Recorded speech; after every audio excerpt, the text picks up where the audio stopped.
Que se passe-t-il à Starbase?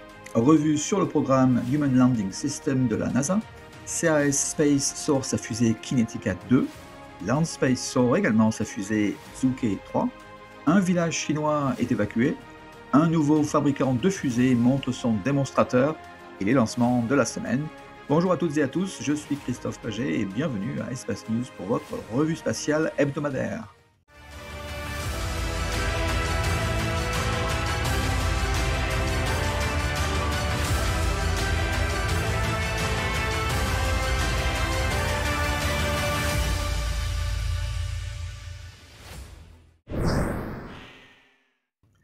À Starbase, au site de production, la construction de la structure de la Gigabay commence. Le Starship numéro 39, qui est le premier vaisseau de version 3 et celui qui volera lors du prochain essai en vol numéro 12, a maintenant quitté la Star Factory et entamé son processus d'assemblage dans la Megabay.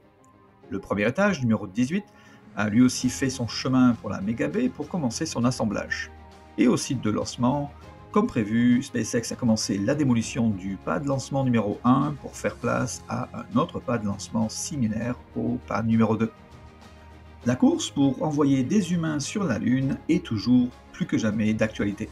En effet, les Chinois sont aussi déterminés que les Américains à créer une base permanente sur la Lune, tout comme l'Europe depuis ces 2 dernières années. Le programme Human Landing System de la NASA va permettre aux astronautes et fret d'allunir au pôle sud, d'après le programme Artemis, et d'y créer une base permanente. Ces véhicules seront capables de livrer 12 à 15 tonnes de matériel sur la Lune, et ces variantes de fret partageront environ 80% de la conception avec les modèles pour équipage. SpaceX a confirmé le fait que sa fusée Starship aura 3 tailles différentes, une pour la version vaisseau citerne, une vaisseau ravitailleur et l'autre vaisseau alunisseur. Ce programme s'appuie sur un partenariat avec l'industrie, jusqu'à présent SpaceX pour Artemis 3 et 4 et Blue Origin pour Artemis 5.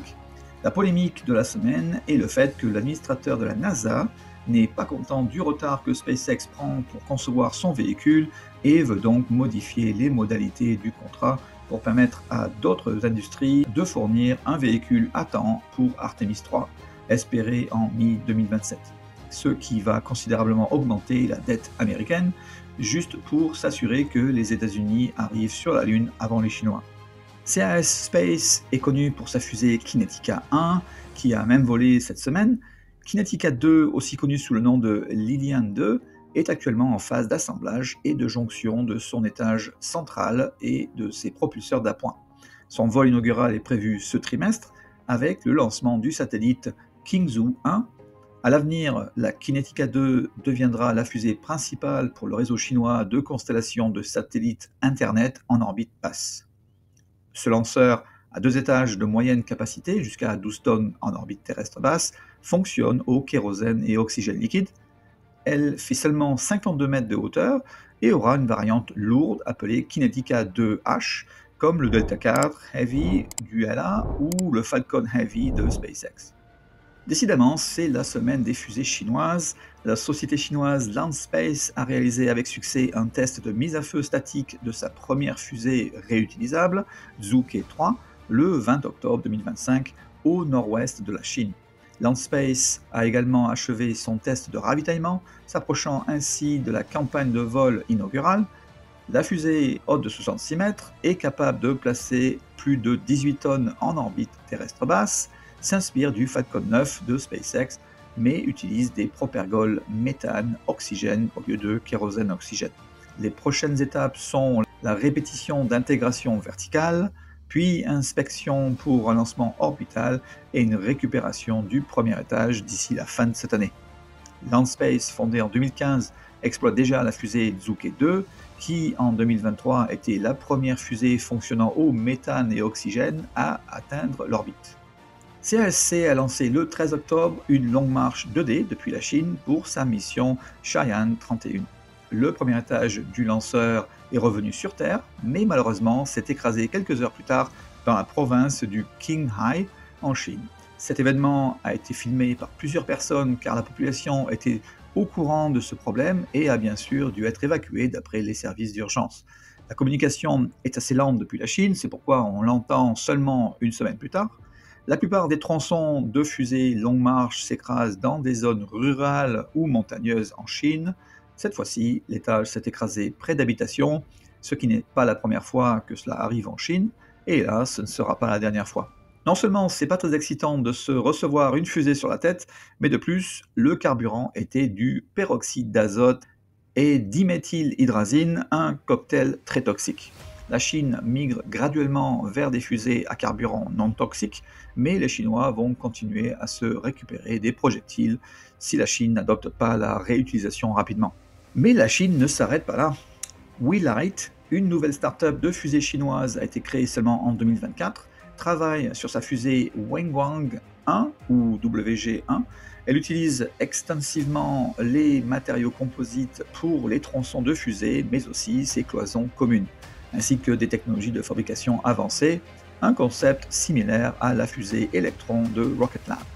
Son lanceur orbital de taille moyenne, prévu d'être entièrement réutilisable, fait 60 mètres de hauteur et 3,8 mètres de diamètre.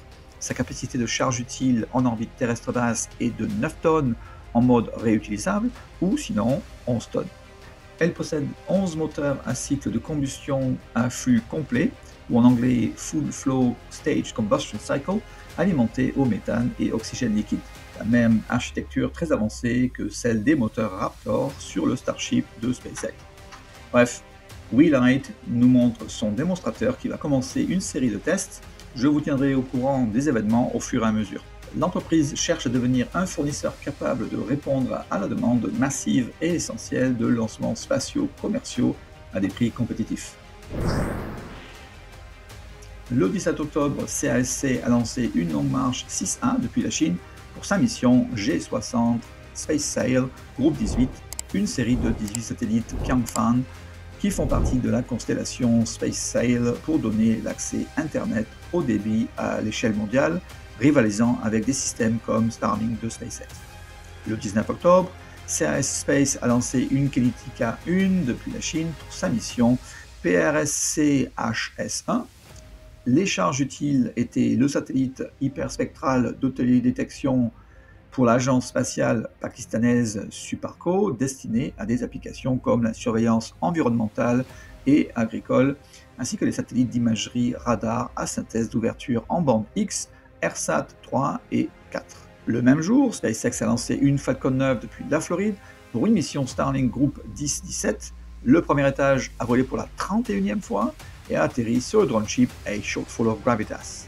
Plus tard dans la journée, SpaceX a lancé une Falcon 9 depuis la Californie pour une autre mission Starlink Group 11-19.